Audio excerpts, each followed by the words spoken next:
Okay,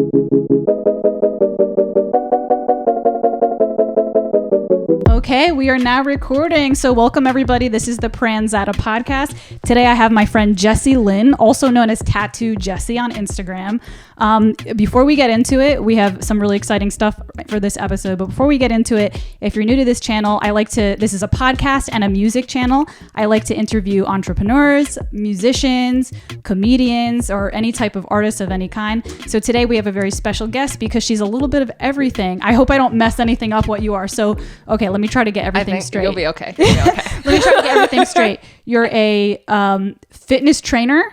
Yes, kind of. More nutrition than training. I do program training, but I do more nutrition based. So you're like a nutrition coach, helping people get into shape. You're a model. Yes. A bikini model, or what type of model? So I pretty much do everything. I used to do bikini for bodybuilding, but I don't want to designate what type of model I guess I am. I kind of do an array of things, but primarily lingerie and implied work. Nice. So you're a model, you're a you're a nutrition yep. Coach. You're also a poet. You do poetry. You like to sing too. Yes. So you're a musician.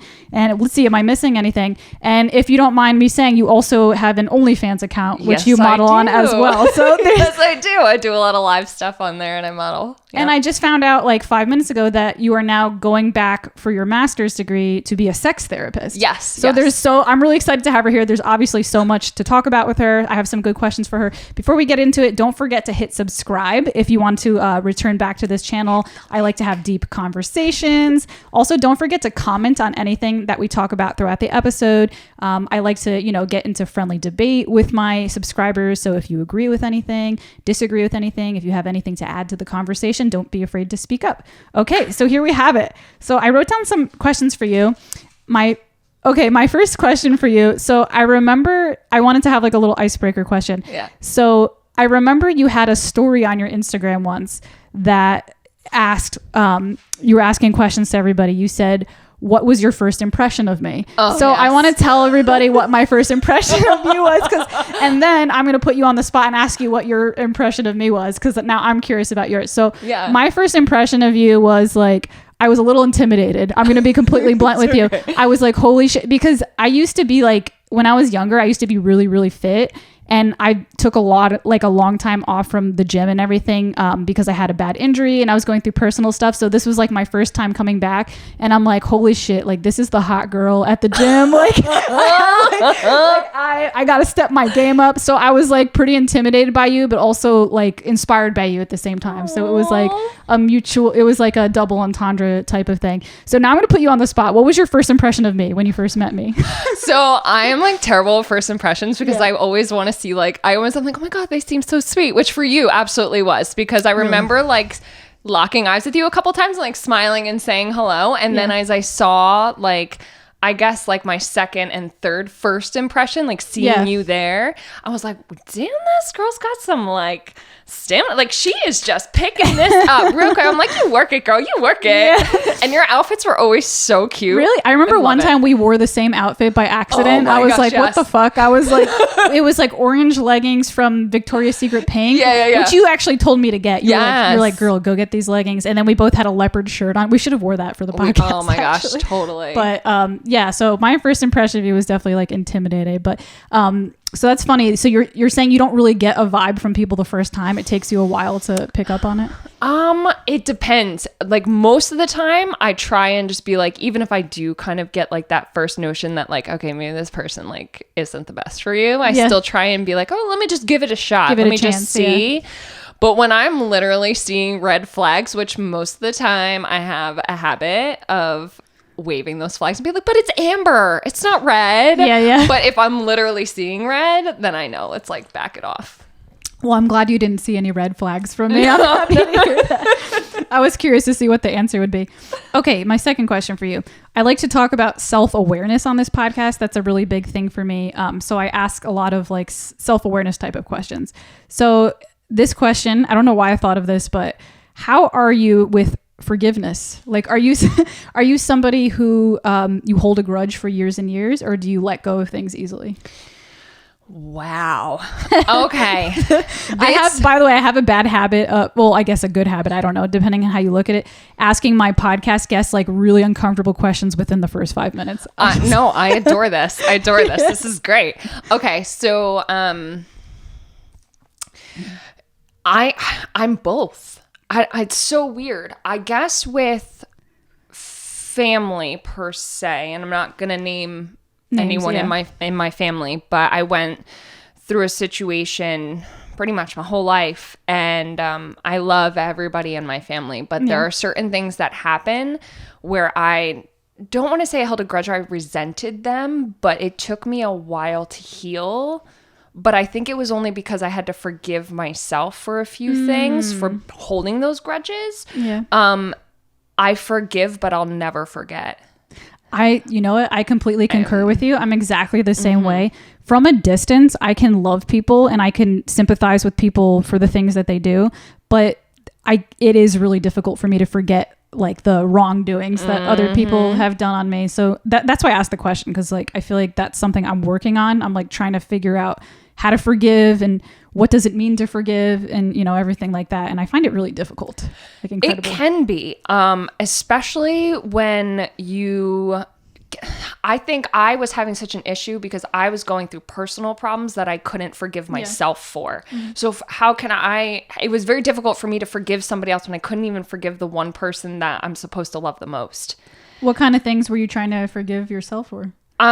So I talk a lot. It's like, not that it's like not known, but like I post a lot of stuff on my Instagram and on my Facebook, and I've talked about my story, especially going into being a nutritionist and stuff. I've been struggling with, ED and eating disorder since I was 8 years old.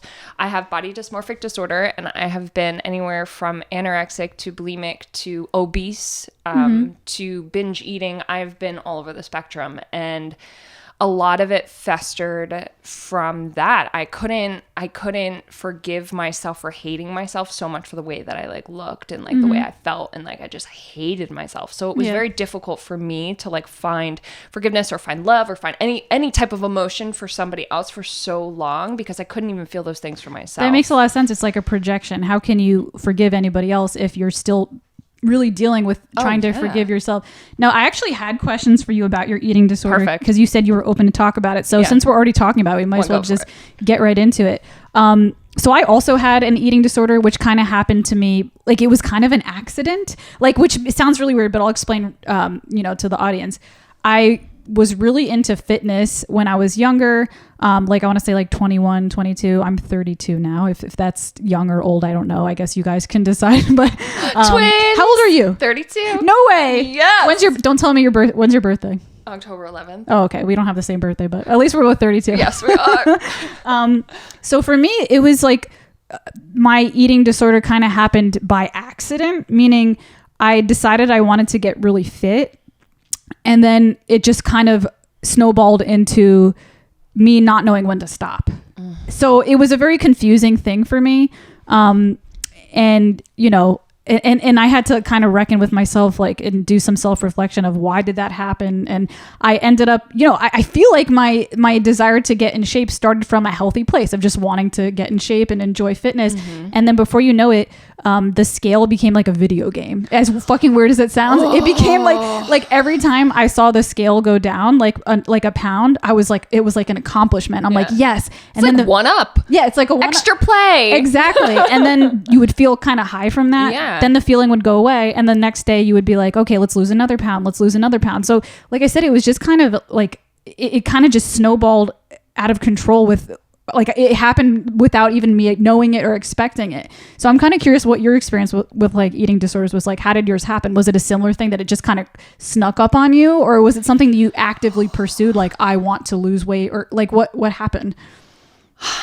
So, I think, because this will bring in another one of my issues that I've had in the past that I had a lot of issue controlling.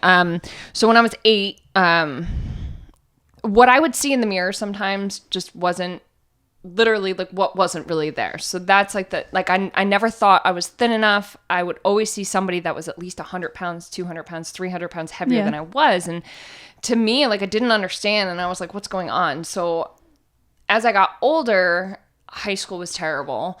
Intermediate school was terrible. I didn't have many friends outside of my close knit of like the guys that I hung out with. Yeah. Most girls weren't very pleasant to me. Mm-hmm. And then I started drinking, and the drinking became a coping mechanism for the eating disorder. So whenever I would feel upset about myself, I would just drink.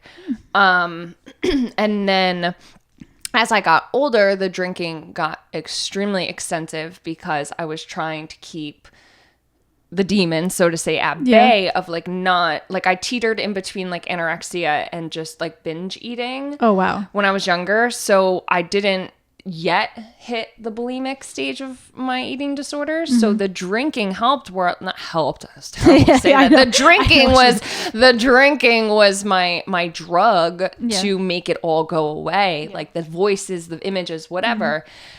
And I'm now 8.5 years sober with that. Wow, congratulations. Cheers to that, by the way. Cheers. We have, since it's a sober day, we have tea. We have green tea and vanilla cinnamon tea. But congratulations. So I became sober on October 17th. Okay. Not a lot of people know about my sobriety or why I became sober. And a lot of that, I tell a few people. I'm not quite ready to tell the world, but let's just say I went through a situation and it didn't end very well. And I used drinking too far of an extreme for it. So I woke up and I said, this needs to stop. Yeah. But with the eating disorder, I ended up needing to lose weight because I was at a standstill in my life where I didn't know what I wanted to do. I went to school for fashion. I did all this stuff and it's not really what I wanted to do. So I ended up getting into fitness and working out. Yeah. And I stopped drinking and that helped a lot. But I still was struggling with the eating disorder. So there's days where I wouldn't eat anything still, but I still wouldn't go to the extreme of making myself sick. And then somebody had said, oh, you should be a personal trainer. So I became a personal trainer. And then somebody was like, oh my gosh, you should totally do like bodybuilding. And I was like, sure. So I went into my first show with that. And believe it or not, one of the biggest misconceptions, I guess, with me and my eating disorder was that people said that made it worse. It actually made bodybuilding? Yeah. And it actually made it so much easier for me to deal with it because I was in complete and utter control of everything. Yeah. I could manipulate the things that I ate to make my body look a certain way without starving myself and still obtaining the specific image. Yeah. That was actually, that was one of the questions I had for you because I had a similar experience where I don't know. I feel like a lot of things are divided right now. Like politics, it's like either you're extremely left or you're extremely right. And I think that eating disorders and fit people are kind of like that. And let me explain what I mean by that because that sounds really confusing. So I found that when I discovered that I was having an eating disorder, and it was a serious problem because I was like down to 100 pounds and I wasn't getting my period anymore. And I was like about to go under 100 pounds. And I'm like, okay, this is not good. So I realized I had a problem.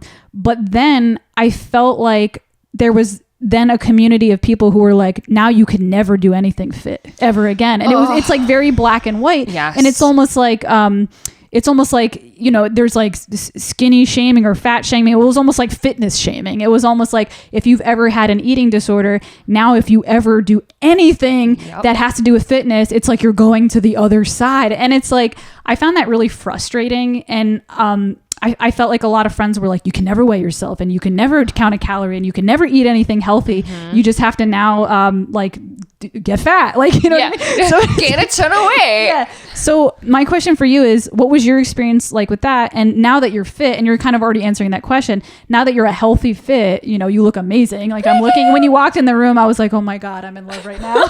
like this is the best Valentine's Day date ever. Don't even. So I was like, wow, she looks fucking amazing. How did you, do you still struggle with your eating disorder while pursuing fitness? Like, how did you get to a point where you can now find a way to be fit without feeling tempted to be triggered back into an eating disorder? How do you do that? Oh, wow. Okay. So and it's crazy with the whole dispute with like, if you like to piggyback, like how you were saying that, like if you had an eating disorder, you cannot work out, can't do any of this. When I went into therapy, which therapy, I will say this, therapy is great, but it's only great when you have a great therapist. That's so true. I had a therapist that tried to get me into inpatient so she could make more money. Oh, yeah. So she made it worse for me. And then I had another therapist who kept trying to say, like, I wanted to talk about more than my eating disorder because I knew my eating disorder wasn't the root of, like, my eating disorder was not the cause of my eating disorder, if that makes sense. Like, there was things that triggered my eating disorder, and I wanted to talk about those, but she just wanted to focus on the eating disorder. The actual eating disorder itself. So when the fitness is what kept me sober. Yeah. And then when I got down to 109 pounds, I think that was my lowest, which I've posted pictures on my Instagram and stuff like that.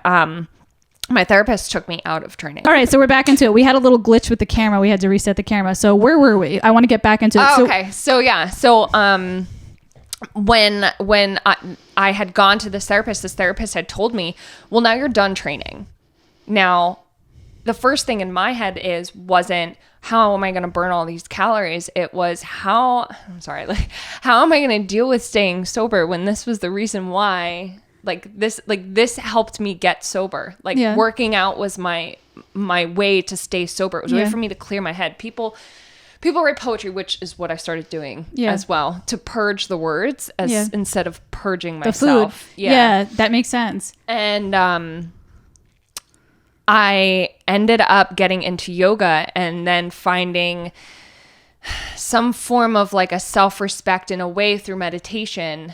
And then as I progressed, I was working with one of my doctors, and she said, for every 5 pounds that we gain, I'm going to allow you to do another, a level up of fitness training. Mm-hmm. So for me, it was to fuel my body, to feed my body, to be able to do those things that I wanted to again. Yeah. And I remember not seeing her for an entire year, and I gained like 25, 30 pounds. Yeah. And she literally almost was in tears. She was like, oh my gosh. I'm like, well, I'm strength training now. Things are better. Yeah. And I still, to this day, struggle with it, but I have such an amazing support group of people and friends and family that love me, and that when they know something's about to trigger me, they pull me out of it, or I know when something's about to trigger me, I take a step back. Yeah. That's not to say that like on a day like for a holiday like Thanksgiving or Christmas, I'm not gonna burn extra calories because I know I'm like gonna eat more. Like obviously that's what I'm gonna do. I'm gonna really work for my food at this point, but I don't use my workouts as an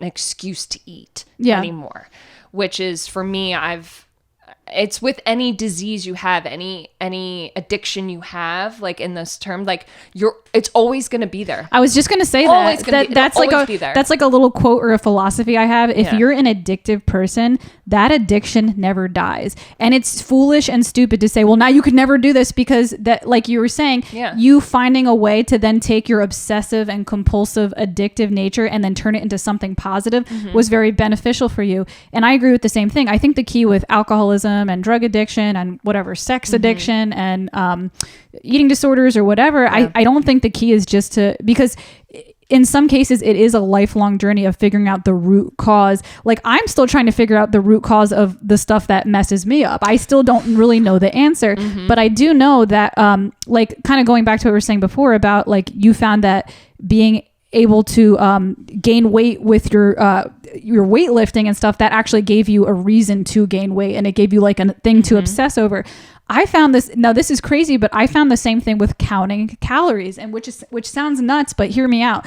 So when I did lose a bunch of weight, I never counted any calories. I always just was like, okay, well, in order for me to be fit, I have to feel hungry all the time. So I just based it off my intuition of feeling hungry, and my intuition was wrong. And then everybody told me, now you can't weigh yourself and you can't count calories ever again. But that was bullshit, because once I started counting calories, then I could see like, oh, I didn't eat a lot today. This isn't healthy. And I was able to then track my fitness. And now I know I have to eat X amount of calories a day so I don't lose weight. And I teeter between 2 or 3 pounds, which is normal, but like I know if I'm sitting on here and I see, holy crap, at the end of the day, and I'm already at like 2,600 calories, and I know I've only eaten about 2,000. I'm like, y'all need to get a bowl of ice cream or something, or eat a freaking cookie. So like, I found it to be the opposite, and like, so what we were saying before, like it's not right to tell people that they can't now do anything with fitness or anything with diet ever again. Because sometimes these tools do help people. And like I said, I found that counting calories then gave me permission to eat, because before I was just basing losing weight off of how I felt. And I was like, well, I always have to feel hungry, or else like if I feel full, I must be getting fat.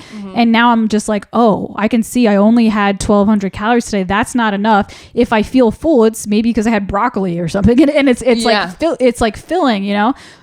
So now I can have 2,000. I mean, you probably eat a lot more calories because you're a weightlifter. But I'm trying to like up my calories as well. Before I was eating like 2,000, but now I feel like I need to bump it up to like 2,600 if I want to see gains. You know what I mean? Yeah. But anyways, so that's what I was getting. Now, I have a question about the body dysmorphia. I also experienced that as well. And I found that mine was like really freaky. I would because I would obsess over like one thing about me. Once you finally came to peace with that one thing, you would then start to think about a different thing. It's like, it's an obsession. Like you become obsessed. So this is so embarrassing, but for me, if anybody knows me years ago, I used to always wear like a poof, like almost like an Amy Winehouse poof on my head, because I had which actually I think is really cute, and sometimes I still wear it. Actually, the lady on my wall has it. Yeah, I used to always wear that poof, but it wasn't for the style of it. It was because I thought my head was tiny. And it was like, like the fact that I'm not wearing my poof now is like a miracle from God, because when I was like 25, always had to have a poof, because in my weird body dysmorphic head, I would look in the mirror and be like, think my head was like tiny, like an alien. Like I mean, aliens have big heads, but I would think it was like so disproportionate from your body. Yeah. And it was just nuts, because I don't see it at all that way now. But it's crazy. Like when that went away, I was like, then like I have a big stomach. And that's something I've actually been dealing with like the past couple of years, where I'm kind of like, I would look in the mirror and be like, my stomach is huge. Oh my God. And like, so you would obsess over one thing, you would finally come at peace with that one thing, and then obsess over a completely different thing. And I'm just curious, like, what was your experience like with body dysmorphia? Did you have like a body part that you would obsess over? I had a few, to say the least. I think there's one that I still struggle with, and then I'm also going to touch on the stomach. My first one, and I guess it had to do, I would see that I was bigger in certain areas, and I would want those areas to be slim. So it would fluctuate. Like one day, like my hips would look a little bit bigger, or my stomach would be a little puffier, or my face would be swollen. Like it would transition. I don't think I've ever, at that time, I don't think I ever was happy with just one single part of my body. Everything was wrong to me. Moving forward, one of the things that I hated the most about my body were all the scars that I have. We call them the bear claws. I have massive stretch marks on the inside of my thighs. I yo-yoed from a size 2 to almost a size 15. Oh, wow. And it was primarily because of my lower half. And I have gigantic stretch marks on the insides of my thighs from that. And it was something that tore me apart, that every single time I took a picture, I was airbrushing or photoshopping or getting rid of it. Just my own. Like I would never wear shorts. It was, I hardly wore, like I went to the beach, but like I was so self-conscious unless I was drinking. Yeah. So self-conscious about the stretch marks. And now I like, I'm pretty sure I've probably posted a few pictures of myself, of them showing now. And my photographer, Gene, he's fantastic. He always says, is there anything that we need to look out for? I'm like, no, let it all fly. That's really awesome that you've gotten to that place. Because like, I was actually going to tell you and comment on you that I've seen your photos on Instagram, and I really like that you're very natural. I love that about you, because there's a lot of Instagram models right now that are beautiful, but you're like, is that photoshopped? Is that like are those lips real? Like, did you and nothing again, like I'm not shaming anybody for getting those things, but you know, when it's to the point where you can't tell if you're looking at like an artificial photo or if it's like a real woman, it becomes like a little like like but you look like, you always look very natural, you look gorgeous, and you look very natural in your photos, which I really like about you. So yeah, I the only false things that I normally wear are if we're doing a shoot that my breastises need to be a little bit more voluptuous, I have like jelly inserts that I'll like throw into like a super padded bra, and I just make that look a little bigger. It's more or less to just balance the body out, sometimes with different shots. 9 times out of 10, I'm not really wearing them. The only time I really wear them, and I'm sorry for my OF fans, is when I post stuff on OF. I gotta try and get those fans in. For those who don't know, OF is OnlyFans. Yeah. And actually, so let's get into that. So I have questions about your OnlyFans account. So actually, one of my friends the other day was asking me, what is OnlyFans? And I was explaining to him that OnlyFans, for whatever reason, has really taken over as a sexual site, but it didn't start that way, and it doesn't have to be. So I could, like, I'm a musician, I'm a piano player and a singer. I could technically start an OnlyFans account and just play music fully clothed, and it's not sexual at all. And it would be like a Patreon. So people have like this misconception that if you have an OnlyFans that you're selling porn, and you're saying that you have an OnlyFans, but you don't do nudity at all. Like you just do. So I do implied, I do some things where I had just done a shoot where other things that now I'm incorporating in that are false. I have some wigs that we've been naming, only because it's fun to throw it up and jazz it up, and I can only do so much with my hair and my hair color. So to change it, the drop of a hat is like fantastic for shoots. I just had done a Valentine's Day shoot in a sheer pink bralette and underwear. And on my Instagram, you can actually see that shoot. However, you don't see the shots of my nips coming through. That is on my OnlyFans. I don't post full nude where my clothes are off and things are showing. I either have electrical tape covering things, or I have sheer things on over top. It's not, it's more implied that it is that way. But I've never done anything pornographic on there. Today I posted a video of me rolling around in my bed in slow motion where there is a slight slip of the chest area. But it's me literally falling back into the bed, and it's like a split second of it showing. So I don't feel, for me personally, I don't feel like I have to post those things in order to acquire fans or to keep my fans happy. A lot of my fans are feet and butt people. So for me, it's a lot of booty shaking and a lot of pictures of my feet and videos of my feet, which I am so for fulfilling people's kinks like that. For me, I love the OF. I love OnlyFans as an outlet for people to do that, where they can do it anonymously, and you don't even have to know who they are, and to have somebody feel comfortable sharing those things with you is fantastic. So what got you into OnlyFans? Was this something that like during the pandemic you're like, shit, I gotta make money, or was this something that you just wanted to do? Like, how did this start? A little bit of both. But primarily with my business, like any other small businesses or privately owned businesses, they took a huge hit. I went from having about 15 clients in both my social media business and my nutrition business to having one. Oh, so yeah, out of the pandemic. Both. So I went from making a decent amount of money that I could live off of to literally making $400 a month. I was blessed with getting a job with my new job where I'm at now.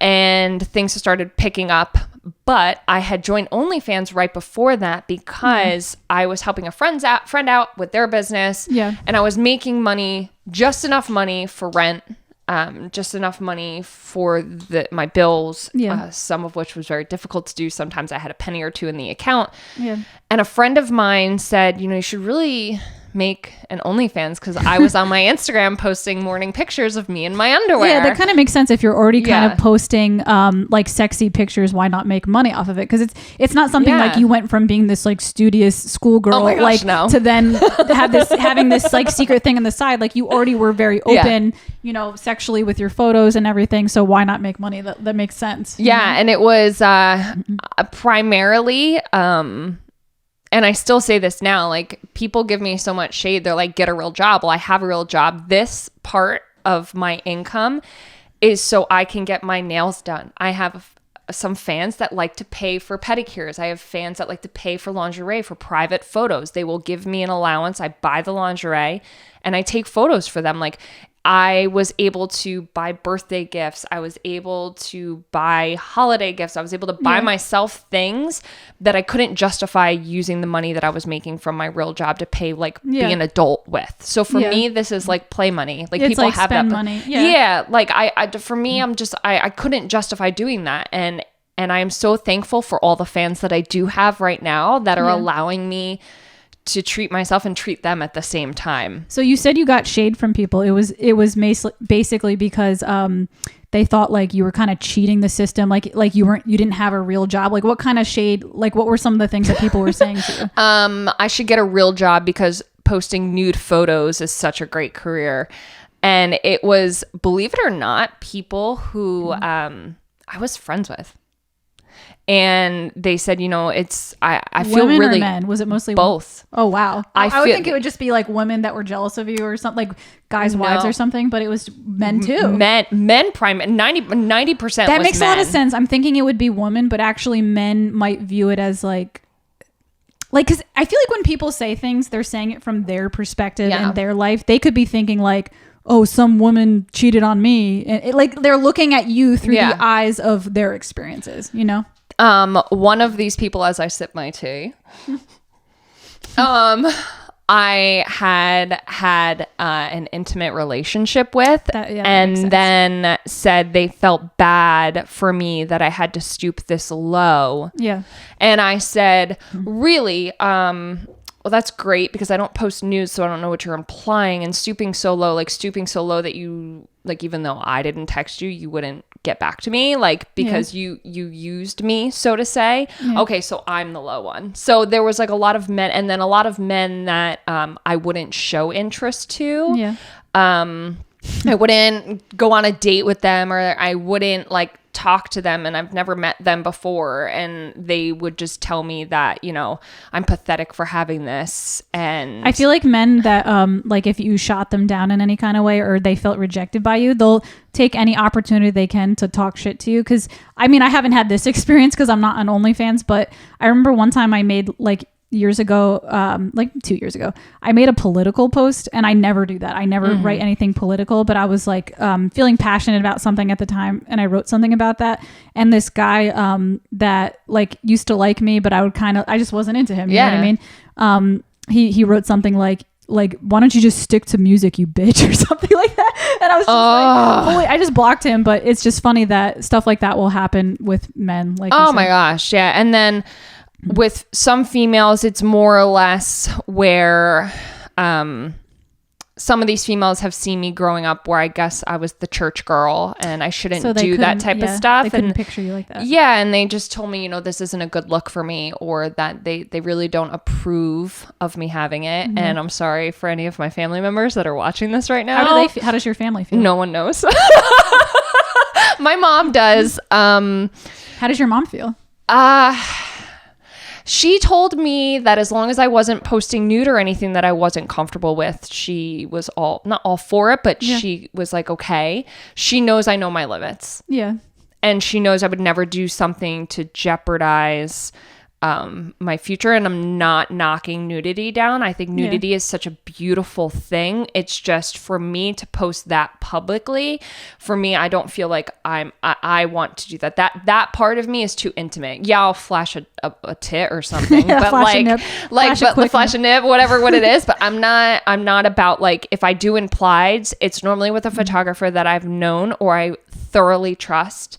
Knowing that they are not going to do anything crude with or take shots as I'm laying down and I'm naked or anything. You know what I mean? Like, have you ever had any fans cross a boundary with you? Like any fans on the OnlyFans account? Because I've heard of stuff like that where like, women are doing their thing and there's a mutual understanding of what this is. And some men like expected a relationship. Like men get attached, like you've never had that? No, So I had a fan that had found me on Instagram. I have multiple fans that found me on Instagram, and most of my fans, and any of you that would like to be my fan, I highly I'll post her stuff on here. Please, I would highly suggest using a false name. I think the beauty of OnlyFans is, like I said, being anonymous and not knowing the other person, especially if you know me and I know you. I think it's so much more fun. That might be really awkward if it's like a friend of yours. Yeah. And I do have friends that follow me on there, and there's like a mutual agreement like with it. And it's not unknown that they are attracted to me. Yeah. They just are using it for whatever reason they're using it for. But I did have somebody that I didn't know who they were. We had one mutual friend, and I had asked that mutual friend about them, and they're like, no, I have no idea who this person is. Yeah. They were following me on Instagram and would blow up my direct messages nonstop, and then followed me on OnlyFans. And when I wouldn't respond quick enough on OnlyFans, because just so you guys know, it's not an app, you have to access it off of your phone. Yeah. So I don't get notifications like set up like a normal app would tell you. So I have notifications set up in my email to notify me when someone private messages me. Yeah. And if I didn't answer them quick enough on OnlyFans, they would then go to my Instagram and start harassing me on there. Oh, like they're like expecting. So how does the business aspect of things work? So from my understanding, women have subscribers. They have like monthly subscribers, and they make a monthly, like you might charge someone like whatever, 10 or 20 bucks a month for this one subscriber. But then like what makes more money, the subscribers or the private chats? Because apparently you then get private chats. PPVs. Yeah. What is it called? PPV? What PPV, a paid per view. So it's basically like, think of, okay, so there, I'm actually going to tell you guys this. So I just watched this special on Netflix. There is I think it's Netflix, or maybe it might be Amazon Prime, but it's a kind of like a story on OnlyFans, and how like if people have applied it to their lives, and there's some people that make $300,000 a year on this thing. Shit. Yeah, this is their income. This is their job. What am I doing trying to be a like an intellectual? I should play the piano in your underwear. People will pay for that. So for me, like PPV, so think of it as Instagram, but and I hate using this. I don't hate using this, but think of it as Instagram for porn. Interesting. So basically, it's I subscribe and I follow to some accounts, and I subscribe to some accounts that are with suicide girls. Most of those girls are absolutely gorgeous, and I subscribe to their accounts. I think they're gorgeous in the work that they post and whatever. With a PPV, it's basically a direct message, but people can pay per view. So you can send them photos and videos that they pay to open. So it's like their own private, it's not like a public photo. It's just one. So they might be like, hey, can you take a picture of your feet in the tub, or like whatever, like whatever weird thing that they ask for. I actually just filmed a video for a fan that wanted me to pour baby oil on my toes. And you did? And I did for 5 minutes. So again, like I am so open to these kinks and these fetishes. Like it excites me too, because it also allows me to get to know the fan, which I love. So if I see something, or I have, like I had gotten a pedicure, and I just sent a picture to the fan, and I said, hey, I just got a pedicure. What do you think? Yeah. And some of them will tip. Some of them just appreciate the photo. Yeah. I used to charge $15, but I've now I decided, you know what? I'm going to charge $7. So I charge $7 a month. Oh, wow. And then my PPVs, I just make off of that. So, I have an Amazon wish list. You can link to that, and people can buy you stuff and have it sent to your house. Yeah, it's really cool. I've had somebody that has Venmo'd me money to go and buy lingerie and then take photos for them. Wow. And that gets sent to their PPV. So it's like a very personalized experience for them. Yeah. Because it's kind of like they paid for it. They were like, hey, buy this type of lingerie and send it to me. That's pretty cool, actually. Yeah. And it's almost like now I'm sexualizing it. We were just saying that it's not, that OnlyFans doesn't have to be sexual, but now I kind of am sexualizing it, because I'm going to say it's almost like having a personal relationship with a porn star. Like exactly, it is. And like rather than just watching porn. And you know what? That's better, because there could be I do kind of think, I don't think there's anything wrong with porn, but there might be something wrong with the porn industry when all the money is going in the hands of the men and not the women who are actually. Yes. It's kind of like when I was teaching music for studios, like, which is interesting comparison to porn, but it's kind of like I'm the one who's with the talent here, and I'm the one who can teach these kids the music. Meanwhile, you're charging the parents $80 an hour for lessons and only paying me $20. Like, so it's kind of like, I don't think there's anything, you know what?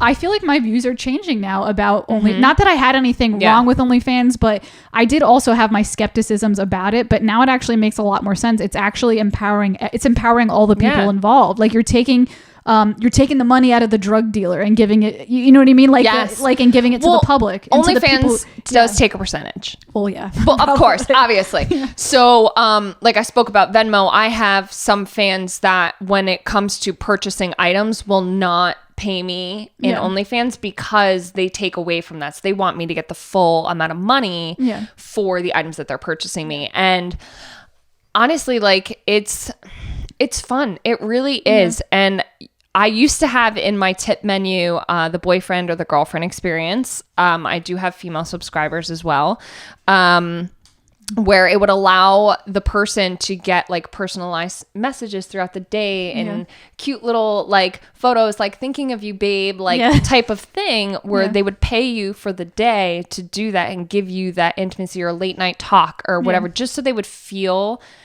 like you're also helping people connected. who feel lonely. Yeah. Like, you're doing a service. Like, you know what I mean? I am doing a service. But it's crazy because I'm sure after this podcast, I'm still going to get shade about it because people are going to be like, you're prying on men. Well, I think there's like, okay. Yeah, on needy men. Okay. But here's my thing. I have not once, and here's the other thing. I have not once asked people for money. However, when I send a PPV, you have the option to not open it. Yeah. I've had fans where I've sent PPVs and they don't open it. Like, so some people are saying that OnlyFans accounts are kind of like, you're tricking these men to, like, thinking you're in a relationship with them, but they know what they're getting into. Yes, it's like anything. It's like hiring an escort. Yeah, and hiring an escort. Yeah. Like, you know what I mean? But I get some people that have said to me, you know, you're using men for certain things. I go, it's up. They don't have to subscribe. They don't have to do that. They know what they're getting into. Yeah. So I like it. It's fun. Now this kind of goes naturally into the next questions I have for you. So we were talking earlier before we started pressing record about sexuality. So you were telling me before that you're very like open sexually and your views. So, okay, first of all, this is a good point. It's Valentine's Day and you purposely wore black instead of red. I was like, I'm going to wear. Yes, I did. So we need to talk about that because that kind of segues into your views on romance, intimacy, and sexuality and everything like that. So why did you wear black for Valentine's Day? What was your message? I'm more, and I had messaged you this morning about this. I was like, I'm wearing all black. I'm mourning the death. I'm mourning the death of my heart. Like, so what's going on? Like, where are you right now in your life with sex and love and intimacy? Like, do you believe in love? Like, what's your deal? I believe in love, but I believe in love, but I believe in the fact that 90% of the time people, and myself included, confuse it with lust. I am wearing all black because I don't believe in supporting a commercialized holiday. I don't believe that there should be a day there shouldn't be a day to give somebody an excuse to buy somebody flowers or to tell them that they love them or whatever it may be. Whenever I had been in relationships or was talking to somebody, I strongly encouraged them to let me not celebrate this day on it. We can do it the day before, the day after, the week before, the week after. Most of them did not respect my wishes because it's not the thing to do when you're in a relationship, which then later on led me to either being broken up on the day, broken up the day before, broken up the day after. I think I've only been in a relationship once on Valentine's Day. Wow. And this day is just not. It makes sense because I've been door dashing part-time for money. Love that. For extra money. I should just be on OnlyFans because apparently that's a lot better, like financially. I'm like driving around town, like, you know, making whatever, $8 an order. And here you are. Hit me up if you want to. Anyways, I've been door dashing this weekend, and actually, guys, by the way, it is Valentine's Day today as I'm filming this podcast, but it won't be out on Valentine's Day because I have to edit it and I want to perfect it. So it'll probably be out like next Thursday, a week, not a week from today, but like a week and a half from today. So this is like a post Valentine's Day video, I guess, but it is presently Valentine's Day as we talk. But so I've been doing door dashing this weekend because it's really good money, especially on the holidays. And I did where did I go? I went to a Maggiano's, and I'm very I feel like I'm a professional people watcher. Like I'm really good at that. And I'm really good at picking up the vibe of a room. Mm-hmm. I feel like that's like a musician and a comedian trait. And I do both of those things, but I'm like really good at like picking up the vibe. And the vibe was very uncomfortable at Maggiano's with like all these dates. Like it felt very forced, and it felt like, like I didn't see that many people smiling or laughing. You know what I mean? But I will say this, at Buffalo Wild Wings, I felt like the vibe was good. So it was almost like the people who didn't take it that seriously and went to a more casual place had a lot more fun, and the people who tried to like perfect it and have this like romantic intimate setting, there was just a lot of stress. Like a lot could go wrong. Like the woman could buy fancy lingerie and the men gets tired and can't get it up at the end, and they were like, there could be like so or much they pass out because they're so tired, or they're drunk, it it just seems like a very like forcing this love and forcing this like perfect picture of a relationship, and it felt weird. I was like, ugh, I'm kind of glad I'm not like on a date right now because this is really awkward. I had a date on Friday night with my sister via FaceTime. For those that know me know that I am not a sappy love movie person, but I am obsessed with To All the Boys I Used to Love. And the third one came out on Friday, so my sister and I hit call on FaceTime, and we FaceTimed each other and watched it together. So my sister and I typically do things with each other for Valentine's Day. That's so it's like real love. Like it's like love between family and I didn't know you have a sister. Are you the older or younger sister? I'm the older. But my sister, everyone thinks she's older. Sorry, sister. It's okay. She's fabulous.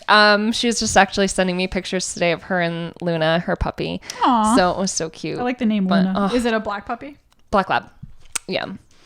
But yeah, so in terms of that's why I wore black. Like I said, I'm very open with my sexuality. So for those that don't know, I am pansexual and I identify as gender fluid. I don't specifically say I'm male or female. I'm fluid in both. And I date based off of a feeling or a connection with somebody. It doesn't mean... So you can date a man or a woman. You don't really... You just base it off of how do you feel about this person. And when I see that person, I don't see them as either male or female. Obviously, they have the parts, synthetic or real. And for me, I just believe, why should I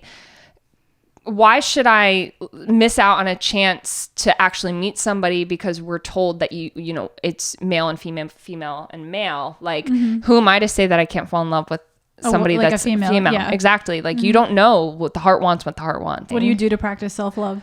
There's a lot of things. I don't know how rated this thing gets. You can say whatever you want on here. So, I am a huge advocate, and I've posted this on my story before. I had done a Let's Talk Taboo, and a lot of people have talked to me about masturbation and sex toys and stuff like that, which will bring us into me going sex therapist. For the that was therapist. Like a good, I feel like we didn't even plan this out. Like we just are going with the flow, but everything's naturally segueing. It's so cool. Yeah. So there are 2 podcasts that I highly recommend outside of this one. Pranzata podcast. Let's go. I first started with that one's great. Terrible. Thanks for asking. But with the Just Break Up podcast with Sam and Sierra, I post a lot of their stuff on my story, and it's about breaking up with relationships in general, not romantic. Like friends and everything. Work relationships, all of that. Jobs that you don't want anymore. Yeah, exactly. And it's about breaking up with that and developing self-love and doing head and heart work. I always talk about head and heart work. And that's because of them. And it's so funny because Sam was always like, the breakup guy, like break them up, break up, and, block. Oh, that's it. Block. Sam's block. So for me, that actually helped with a past relationship that like really messed me up. That helped me realize that I wasn't the problem. And now I'm like so much more self-acceptance of myself, and I was able to forgive myself. But the other one is Sex with Emily. She is a sex therapist. She is fantastic, and she talks about so much. She's also on Sirius XM. She is fantastic. She talks about everything. And I kind of listened to her stuff, and it like really reiterated to me that this is a direction that I wanted to take. But I had posted on my Instagram about taboo things, and a lot of people are asking me about masturbation and sex toys, and I think both of them are extremely healthy. And I think using them with or without a partner are fantastic, and practicing self-love. Like if you don't know what you want or what you like, how is somebody else going to know what you want or what you like? So I highly, like, for me, like, I'm practicing self-love and I'm focusing on myself right now. So this isn't embarrassing, but we're just going in it with this podcast episode. And since you're becoming a sex therapist, this might be like a good practice for you. Lay it on me. I mean, I think I speak for many women. I've never had an orgasm through penetration. I've only had. You haven't either? No. Why? Like, what? I mean, not why you. Why is that? Like, I find that so frustrating. Like, why can't I do? I can have an orgasm through clitoral stimulation. Same. Easily. Yes. So once that happens, for me personally, at least, once that happens, then I can go into being having an actual penetration one, because that's what gets me going first. And as long as that's continuously being stimulated, then I will have an orgasm. But I will say I didn't have an orgasm until about 2 years ago. Not even. Are you serious? Like a year and a half ago. Seriously? Yeah. Wow. Yeah. So how did you have one what were you doing that you had one for the first time? Was with somebody that was helping me. What? They knew what they were doing? They let me be vocal and tell them what I wanted. Wow. That's really important to actually communicate with your partner, like what you actually want. You know? I think the biggest thing for me was all these years not being vocal and what I'm into, being sought out as taboo, I guess, so to say, and was told that that's not the way it goes. So I kept my mouth shut. And when you finally meet people, or you're comfortable with people that allow you to explore and be adventurous, I think that that's huge. I think that's really important in a sex partner in general, because I found that in the past, like, a lot of men that I've never been with a woman before. It's not that I'm against anything. I've just like only been with men. I found that in the past, a lot of men, it felt like a very one-sided sexual relationship where they were just kind of in it for their own self-pleasure. Asks me like what I want, like, you know what I mean? I'm just like, you need to communicate. Was this an option? Like, have I been living under a rock? I thought the whole time that I was just supposed to look hot, like, and then and it was like for the man. Like, I've been with somebody that like actually asked me like, do you want this faster? Do you want this slower? And I'm like, holy shit, this is life changing. Yeah, you know. And I feel like in this situation, I probably could eventually have an orgasm through penetration versus just clitoral stimulation. Man, women are complicated. Like, we're complicated physically. Like, we don't even want to be. We just are. People with vaginas are complicated. Vaginas are complicated. Yes. I actually have like a stand-up bit about this that I did recently.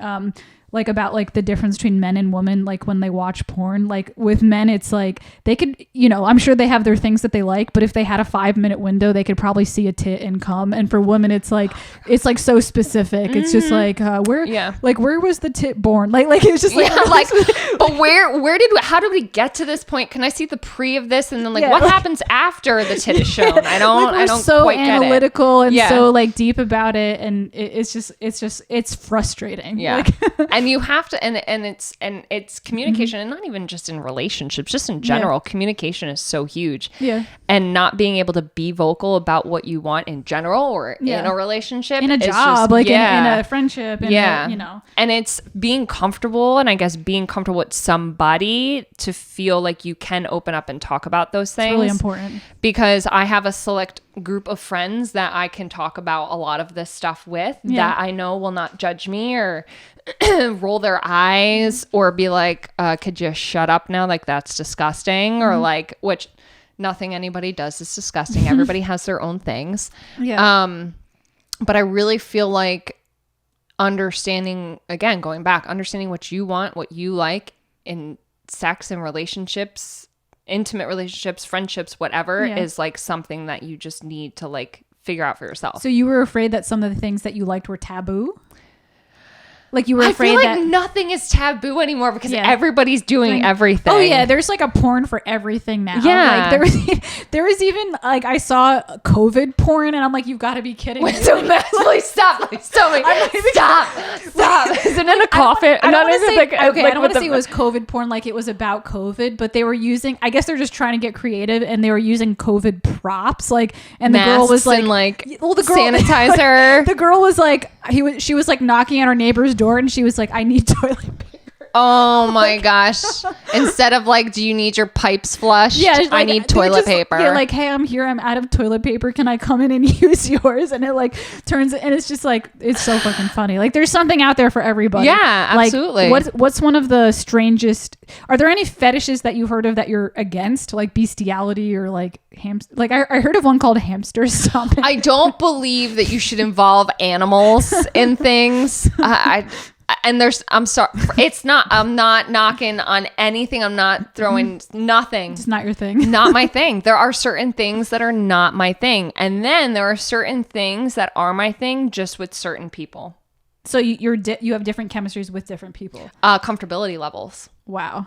Trust is a huge one. I have different trust levels with certain people. Wow.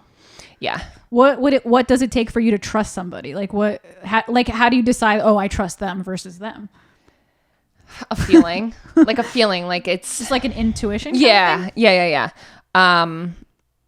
I haven't really been intimate with anybody in a while, but how long is a while? A couple days. No, I'm just kidding. It's a couple hours. After this I gotta go. No, for a while. I don't really know, like they all kind of blur kind of thing, but like physical intimacy in a while. But that's not to say I get people all the time, they're like, damn, like that must suck not having sex. And I was like, I didn't say that I'm not having sex. And they're like, huh? Wait, what? And I was like, yeah, never mind. This is way over your head. And then they're like, oh. And I'm like, they're like, what? And I'm like, don't act like you don't do it, please. Yeah. Like, but for me, like I've had partners in the past where I was not comfortable doing certain things because I just wasn't at that level of comfortability with them. Yeah, I just wasn't. And it's so funny when you look back on relationships and you're like, what was I thinking? Like, oh, what? I'm so glad that wasn't for me, because you look back and you say to yourself, like, I know that this person, I would never be comfortable doing that with them ever, no matter how long we were together. Man, I have a lot of like, you're making me realize I have a lot of sexual exploration to do, because I'm very like I feel like, I mean, I don't want to like shame myself on here, but I'm going to.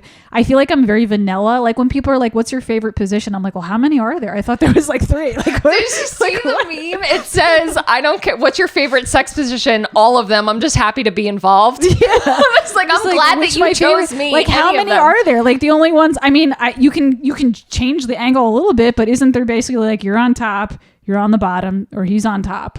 Like, or you're on the side, or they're doggy style. Okay, I can think of like 5, but besides those 5, I can't think of any more. Like, you need to buy a book. Like Karma Sutra. How do they say it? Karma Sutra? Kama Sutra? Kama Sutra? Karma? I don't know if it's Karma. Karma, no. It's probably not Kama Sutra, yeah. It's probably Kama Sutra. I had one of those books. There's one that's on Thanksgiving. It's called Stuffing the Turkey. There's another one called Down the Chimney for Christmas. So I mean, some of them are funny and some of them are repetitive. It's just kind of like where you position yourself and stuff like that. But like, yeah, there's a lot. You know what? Now that I think about it, like there probably are a lot, because you can be on top, but that can mean different things. So there could be different variations of being on top. Oh yeah. You could be on top where you're like really close, or you could be on the top where you're kind of like farther back. Other things could be involved. You could be turned this way, this way. And other things can be involved. Yeah. Hands can be in different places. Yeah, so I guess that's what they mean by like all these different positions, because even if there's like the core, like, okay, they're on top, you're on top, side, there's different variations of each one of those things. Yeah. That makes a lot of sense. So this is a good segue to the next part. Sex therapy. So you're going to get your master's as a sex therapist. What was your bachelor's, by the way? I have a BFA in fashion design and a minor in graphics. Interesting. Yeah. That's the story with us all. We're like all us dumbass, technically we're millennials, but all us dumbass millennials are like running around with student loan debt with like 5 different degrees, like basically. And I went to school because I was told I had to go to school, and it was for a hobby, not for a career, because you had to get a college degree. I was happy with just, honestly, I was really into cosmetology for a very, very long time, and I still am. I just wanted to go and get my cosmetology license, but that was not something that... Did you feel pressured from your parents to go to college, or just society's standards? Like both. My dad is a mechanic, so he just did like trade school and stuff. And I absolutely don't think that he could have done anything else. I think that this is the most amazing thing that he could have done with his life, because he's so good at it. My mom is a CPA, so she's an accountant. And she went to school. She, I believe, has her master's. Mom, correct me if I'm wrong, if you're listening. And it's just something that, I guess in society you have to have a degree. I guess at our age, when we went to school, you had to have a degree to get anything. It was very like pressured to get a degree, and now we're all running around like, shit, I shouldn't have done that. I'm like $30,000 in debt. Okay, guys, so we just had a little video glitch again. I did not clear up space on my phone, and this phone is old and glitching and being weird. So there was a short, maybe possibly a short segment of the video where you just have a photo there instead of our actual faces, but we're back into it. We didn't lose too much footage, so we're good. So let's get back. We're almost done with the podcast, but we have a few more things to touch up on. Let's get back into what we were just saying. So we were talking about why you're becoming a sex therapist. Yes. So let's just get right into that. Okay. So I am doing it, and most people are going to tell me because it's for A, attention, B, because I am a sex addict, which is completely incorrect, and C, probably because they just want to throw shade at me. But I'm doing it because I have seen the struggles of myself that I've struggled with, where I didn't have answers for certain things, and I've had to do discovering on myself through podcasts or through books or through just talking with certain friends. And then I've also realized how comfortable people get talking to me and asking me sexual questions, not pertaining to me per se, or like sexual advice. And I adore helping others. Like, that's why I'm a personal trainer. Was a personal trainer. That's why I do nutrition. That's why I talk about my story about my eating disorder and me being sober. Why I talk about so much stuff that's going on in my life, personally, medically, things like that. So people judge you and think you're doing this for attention, but in reality, you're just trying to share your story to inspire people who are in the same position. Yes. And so many people, when I started posting about my eating disorder, came to me quietly and said that they are so thankful for me, because they felt like they were alone. When I came out about being, at the time, being bi, and then when pansexuality came to to play, coming out as that, I have somebody that direct messaged me and told me that I'm part of the reason why they were comfortable coming out to their family as bisexual. So it's just, for me, I guess people tell me all the time,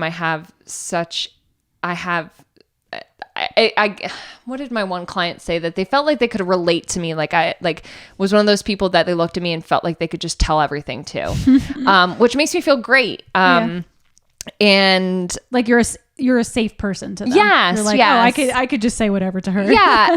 And a lot of people, when I've posted things about like the Q&As, have gone off to me and been like, oh my gosh, thank you so much. I was so nervous to ask. What would you suggest? Or is there one you recommend? Or is there something you would do to do it differently? Or things like that, to ask me advice. And I've become so like engulfed around the idea of like helping others in a specific category, I guess, with sex and things like that, because it's one of those things that like I feel like doesn't get discussed much, and a lot of people are still afraid to come to others about. And I feel like a lot of people also make sex such a taboo thing and such a hush-hush thing that I feel like it should be talked about more openly, and people are shaming it. Do you think that's because of religion? Like, where do you think that comes from? Religion, the way that people are brought up,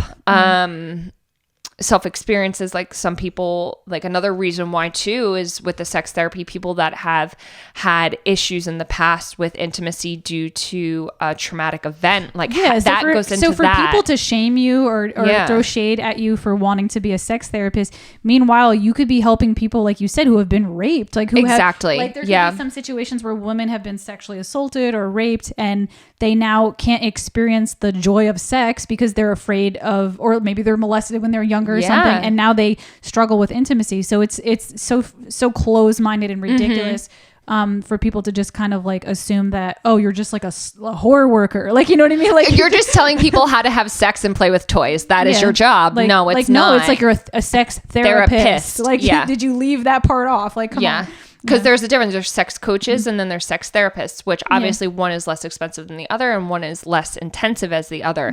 What I may do is, depending on the time that I have and the availability, because with right now everything's online with COVID, so I may have to do the sex coach first just to get certified and then progress moving forward, because to get affirmated by certain institutions and stuff like that and be accredited, you have to have a certain degree from certain schools. So moving forward, to be more credible on my end, that's why I don't really I don't charge people for personal training anymore, because my WITS certification is lapsed, because I don't feel comfortable not having an actual certification giving somebody workouts and charging them for it.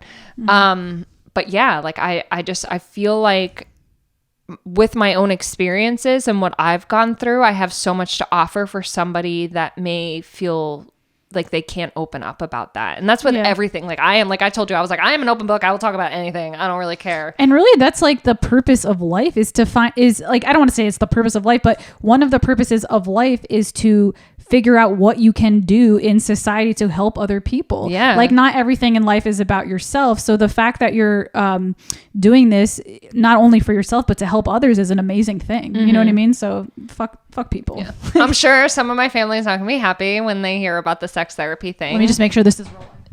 Yes. Oh, yeah, it's definitely rolling. Okay. Okay, I'm just like paranoid. Like, I think red means rolling and white means not rolling. But I'm just like I'm my trauma. I have trauma from this experience. It's okay. Traumatic. Do you want to talk about it? Yeah. But yeah, so I'm sorry for my family that's hearing about all this now. They're here, but understand that I am in a journey. I guess for me too, for everybody to understand that I am on this self-exploration journey. Yeah, this is your life. Like, you know what I mean? Not like your life isn't, well, we were just saying part of life is to help people, but what you choose to do with your life is yours. You know what I mean? The way you want to help people is yours. So, that's crazy to me when people kind of like, they don't understand someone else's experience and they kind of have a vision for you. Not saying that's your family. I don't know what your family's like, but I just mean in general, in society, there's a lot of situations where family, friends, you know, whatever, colleagues, coworkers, they look at somebody's life and place judgment because they're not living that experience and they don't know what it's like. But really, it's like everybody's here to figure out who they are. So give people the freedom to do that, you know? And I also say, like, if you don't have to like, I'm not everybody's cup of tea. Not everybody's going to like me. You don't have to like what I'm doing. Just respect my decision to do these things. Yeah. Like, don't be an asshole. Don't be nasty to me. Don't pop up in my direct messages or stop me in the street and tell me what I'm doing is wrong. Like, you know what? If you're doing something that makes people think like that, you're probably doing something good. Like, that's how I look at it. If you're doing something that's going to shake people up and make people question, you got to wonder why. And, you know, maybe you're doing something like valuable. You're doing something good, you know? So. Yeah. It's just, just if you see me on the street and you think what I'm doing is wrong, please just keep it to yourself. So we're going to close the podcast, but before we do so, would you like to read one of your original poems? Because we do music and poetry and everything on here. So if you have something, that would be amazing. I have a spicy heated one. Can I do two? You can do two. Okay. I have a very spicy heated one. And then I have one that was written for somebody that was very close to me. And y'all are going to be like, why would you write that about somebody? But like, I'm going to say the word fucking a lot. So let me grab my phone. So I don't really name my poems except for the one I'm going to read after this one. All right, this is in honor of Valentine's Day, I guess. This was lust in the daylight, soaking up the amber pillows arched in your hands, reaching for the heavens. I don't believe in God, so why am I screaming their name? Shouldn't I be pleading with yours? Each time I tried to speak it, all I could do was bite my lip. Your tongue was the only thing that could cross it, never your name. I could taste you on them with each bite, the faintest hint of mint. Subtle, yet you were the furthest thing from it. That's how we ended up here, me arched in your hands. And each time you pulled me in closer, I found myself sinking into the amber pillows, reaching this time not for the heavens, but for the solid ground around me. I whispered and moaned your name all in the same breath, before you took me away to a place where no gods existed. Woo! Woo, hated! You got some bars there. Thanks! And then the other one is called, this is from my chapbook, Note to Self Burn Before Reading. The one I just read from is going to be in my newest one, called Forgive Me For I Have Sinned, My Moral Confessions. But yeah, so this is from a co-chap that I had done with my friend Craig. Mm-hmm. So the name of this poem is called My Dearest Saint Michael. My dearest Saint Michael, it's that feeling, the one of fingers running through my hair, down my spine, across my cheeks, the tracing of my figure, like you've taken a road trip of my body. You didn't have to fuck me. I wasn't here for that. Neither were you. It was just the connection, the mutual agreement that it was just for comfort, the sensation for the feeling of touch. I can remember the first time you asked me to spend the night. I fell asleep listening to your heartbeat, feeling the rise and fall of your chest as you ran your fingers through my hair, down my spine, caressing my cheeks. You kissed my forehead, slipping into the nightly abyss. You didn't have to fuck me. You weren't here for that, and neither was I. It was just for the connection, the mutual agreement that this was the feeling of somebody else's touch. If you're listening, just know I miss the feeling of your fingertips interlacing and the way you ran your fingers through my hair as I faded off into the dark abyss. Woo! That is Jessie Lynn, everybody, also known as Tattoo Jessie. So we're going to end the podcast right now. This was a really great, interesting conversation. This was probably one of the most open conversations I've had on this podcast, but I'm really glad to break the ice with her in this conversation. So before we leave, I'll leave her information down below, and I'll tag her right now in the video. Don't forget to hit subscribe. Don't forget to comment on anything as we went along. If you liked anything, didn't like anything we had to say, and again, don't forget to subscribe to come around for more weekly podcasts and music videos and music covers that I do as well. Thank you so much, guys. Have a good day.